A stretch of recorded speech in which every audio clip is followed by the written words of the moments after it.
back again with another review, and this is actually surprisingly highly anticipated for me, even though I wasn't 100% aware of the exact date it was coming out. But I did actually get to go see Nope just last night, opening night for Jordan Peele's newest movie, and I will try and keep this as spoiler free, at least at the beginning, and then let folks know at about a certain point I'm going to kind of divulge into some other stuff. So spoiler free, general thoughts on Nope is it's pretty freaking fantastic. As I was watching it and then as I was thinking about it, I do believe, for a multitude of reasons, and especially when we talk in the spoilers a little bit, we'll talk about the rationale why, but I think it might be one of my most favorites, or definitely climbing the tiers, granted I just watched it yesterday, of movies about aliens, the topic of aliens, especially aliens on Earth. I don't think that's not giving away anything. It's definitely in the trailer. So if you've seen the trailer, you know that there's something fishy going on. But generally speaking, the positives for this movie are there's definitely the acting is really good, the writing is fantastic, the cinematography, the visuals look ridiculously stunning. Like it looks like you are literally in the environment that you're watching, which I guess is what it's supposed to be. But when you're on the big screen and it's shot the way that it's shot, it's a little overwhelming, and it's very, very environmental. The music and the atmosphere, everything that is just cultivated together is pretty freaking good. It's such an interesting story, and it's such an interesting take on certain aspects. Like, it's coming from a person that has grown up watching it. So many crappy horror movies, and especially crappy horror movies about aliens or something thereabouts. I can definitely tell you from experience, this was new. This was new in clearly how well it was made, produced. I mean, the production value, like just the money that was able to be spent on this seemed like, I don't know exactly how much they spent on this, but they used it very wisely. I will say that, because it looked and sounded and everything fantastic. But the idea behind the movie is so unique. I think it's something that I didn't quite. I mean, I think if you've watched the trailers and they say you don't really know what's going on, you don't really know what's going on. Like, there's some really cool little things that happen, and yeah, just overall the pacing is good. I think at the beginning there's some things that happen early on, and then it kind of slows down a bit as you get to know more of the folks, and it is a little slower in a couple of those spots, but it's infused with some good humor and really good dialogue, and I think it's important because it does really make you care for the characters, or actually get invested in them. And then more things happen, a couple of the characters get introduced, and it just continues to build and build, and there's certain scenes that are just hilarious for several of them. I mean, and just the situations people are put in is pretty funny. And then there's some that are horrifying, like genuinely horrifying. It's not a big like jump out scare you kind of movie. There are some startling things that happen, but generally speaking, it's much more of a dread kind of feeling, and just very anxiety filled in the best possible way. Because I mean, you're going to a movie like this with the intent of hopefully seeing that. If not, then you probably shouldn't go see that. I was talking to my brother, Jesse. Keep an eye out. His YouTube channel is coming up pretty quick. I'll put a link in the bio as soon as he gets that rocking and rolling. But we were talking about it, and I was telling him a little bit, again, trying to not let him know too much as he gets to go see it, but I said I think, aside from, and maybe it's up to par with it now or getting pretty close, for me, Signs is one of the most tense movies, but also one of the best movies when it comes to aliens on Earth. And man, this one was right there with it. And yeah, I might have to let it settle for a little bit, but I'm gonna work on my list and figure out where this one falls. But I mean, it's been like a day, less than a day, and it's continued to rise every time I thought about it, and I've thought about it a lot since then. So overall, I highly encourage people to go see this in the theater. Go see this movie in the theater for the visuals and everything. You have the sound there. I mean, I know a lot of people have some really cool setups at home, and it will be cool there too. But if you get the opportunity, might as well take advantage of that when you're really put in the situations, and it's pretty fantastic. Beyond that, again, the acting is good.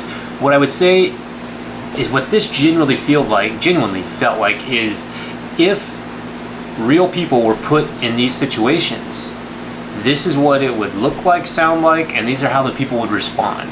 I think that's pretty accurate, because I mean, I was thinking to myself, if I was put in this situation, what would I do? And it was pretty close. It was pretty close. So I will say I'm a big fan of this one. I don't quite know. I'm gonna figure out some sort of a rating system for some of these, but I like 10 more out of 5 myself, just because it gives me a little more leeway to give some percentages and separate a little bit more. So, ooh. Right now, as of a day after watching it, it's probably 8.59, maybe 9 out of 10. And I have a feeling that might go up the more I watch it, because I'm definitely, I already told Amber, I was like, I might want to go see that one again, or hopefully it comes out pretty quick on streaming and I can just buy it, because I will buy that one, because I will be rewatching it frequently, I think. So that's going to be my best recommendation. Definitely go see it. Go see it in the theaters if you can. If you haven't seen the movie, this is where I would tell you to go ahead and end this video, because from this point on, right meow, we'll be talking a little bit about spoilers. Even more. Alright, so this movie is freaking awesome when it comes to the fact, and again, make sure that you've seen the movie by now, so you're not going to be spoiled, but the twist in this movie about what the actual alien is phenomenal. I started to kind of catch on as they were dropping tidbits of, oh, this is different, and what is this, and then you're like, oh my god, it is actually just, the alien that's it. It's awesome, it's huge, it's scary. So many of the things that they do in this movie are really, really neat. The fact that they can, where things are hidden in plain sight, and the fact that they try and explain it as an animal, and how everything just kind of comes together, is really, really good. It was really hard to describe this without giving away spoilers about how and why I appreciate it, and why, as I've thought about it more, I've started to like it more. There's a couple of odd things that kind of happen at the beginning. They seem odd, where there's like a little bit of a backstory about an old TV show that was in the 90s that has, you gotta forgive me, I believe his name is Steven Yeun, perhaps, from The Walking Dead, the one that got bashed. He's in the movie, and he did really good. I was wondering from the trailer, I thought he might be a little annoying kind of a deal, but nah, he was solid. Getting back to that was the good acting. Again, they had good actors, good dialogue, everything like that. But it opened with a bit of his backstory when he used to be on this TV show, and you don't know this right away, but it's just the beginning is there's just a chimpanzee that's just walking around some bodies and bloody hands and stuff, and then you just leave it at that. And the story unfolds, it's got some nonlinear storytelling where you're telling the current story that's happening, and then you jump here and there with some intermittent little bits, and then you start to realize that it's directly correlating to what's happening now. I mean, and they kind of explain that in the movie as well, but the character of,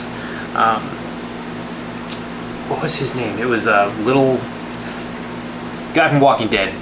He was really good, but his character, that was on that talk show where there was a monkey that actually just kind of snapped and ended up killing a bunch of folks on this TV show. And the moral behind the story was that animals are animals when it comes down to it, and eventually they can be pushed too far and break. That was another analogy that was kind of consistently happening with the horses, as they are all horse wranglers for Hollywood and different movies and TV shows and stuff like that. Again, the story is very cool, very intriguing in different ways. But they were able to tell that story, set the stage, so you were able to understand a little bit more of what's going on. It's just very interesting how the story is told, but how the movie actually looks is what's just spectacular. It's horrifying how quick and how fluid what do they call it, jean jacket is, and hiding in the clouds, and it's pretty spot on with exactly the kind of movie that I would like. What I realized kind of partway through, and again as I was talking to Amber, it is very much so reminiscent of some of my more favorite movies. So I'm a big fan of Jaws and like Tremors and stuff like that. Any sort of a big monster movie where it's just like this impending doom that's just around you all the time, and you're always kind of on the lookout for it. And that was this, and in a much different manner than I've really ever thought about before, to the skies, and it's something that's very localized in a specific area. And there were rules that have trying to work with it and with the sound and like not looking, and it was just so neat. But at the same time, it was very, very horrifying, much like some of those other classics in my mind. Obviously Jaws is a classic, but to me, Tremors, right there. Okay, that's another one that's high up on the list. The same thing it did with those is it created a lot of very tense, very horrific moments. I mean, there were some things in Tremors, like the original Tremors, I super love. I might just do a nostalgic review for that one because that's one of my favorites. But like when the lady, if you've seen that one, when she's stuck in the car and the car is getting sucked down and the Tremors are getting her, graboids. There's some real feeling of dread, and that one definitely messed with my dreams a bit for a while. In Jaws, there were a multitude of things that happened, with Quint getting attacked and just a couple of the different being eaten scenes, or even the ship sinking and the impending doom of what's happening with them. That happened a lot in this movie, where there were some scenes that were genuinely disturbing. If you've seen the movie, and hopefully you have if you're watching to this point, of like the folks being sucked up into the alien to Jean Jacket, and they're just in very tight confines getting sucked in there. I was thinking that definitely reminded me of Fire in the Sky. I believe it's the late 90s movie. If you haven't seen that one, it was about one of the biggest publicized cases of like an alien abduction that had some credibility behind it, but also there was a lot of, most people are going to question what's happening with that. And but the visuals in the movie gave me horrible nightmares because it was very much so like everything. It wasn't like crisp and clean like you see in some other alien movies where the ships are just fancy, new age everything. It's all crisp, clean, very manicured. No, it's like the inside of a body is what the Fire in the Sky was kind of like. You put your hand in something and it's just all the goo, kind of like the Matrix when they wake up in the Matrix, out of the Matrix where they are. And in the ship, that's what they were very tight. They were just getting sucked in there. At that time, you didn't really know what was going on, but it's still just very confining. And then I think the piece de resistance is the fact that you can hear the people screaming for help inside the ship, alien, Jean Jacket, whatever you want to call it. There are so many things, the visual, everything about this movie. The more I talk about it, the more I talk myself into liking it more. It's just really, really good. There's so many cool things that happened, and again, I think the cast really, really helped. I mean, you obviously had the brother and sister who were the main leads, and they were really solid. They had their own characters. They're dealing with the death of their father in their own different ways, and their lives are just going different routes, and they're just trying to corral that and make it work. And legitimately, when I say like, if somebody did witness maybe an alien coming by, what would you try and do? And I think most people would legitimately try and figure out a way to, make profit off of that and or be associated with it in some manner.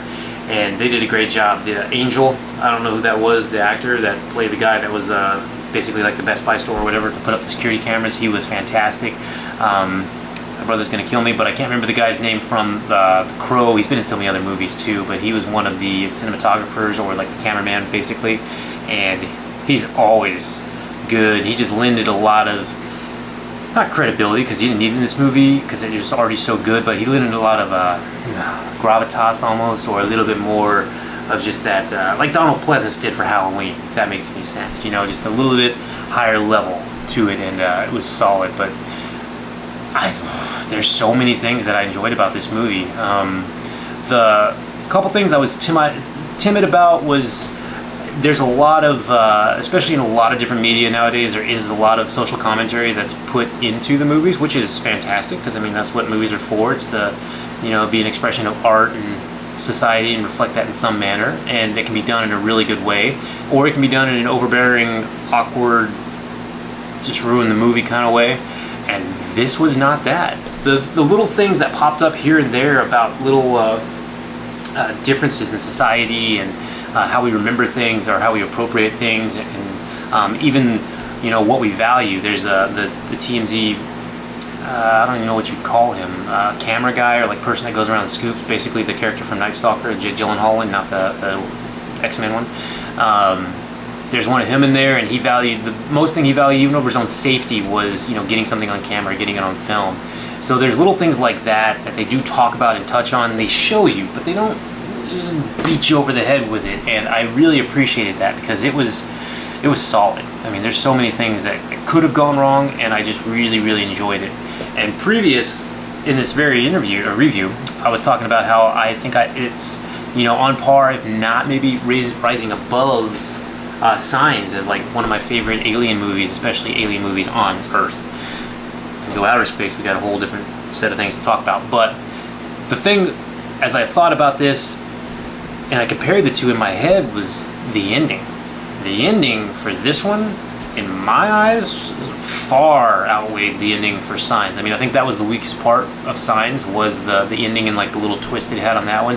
Not that it ruined the movie for me by any means. I still kind of appreciated it and liked it to a certain aspect.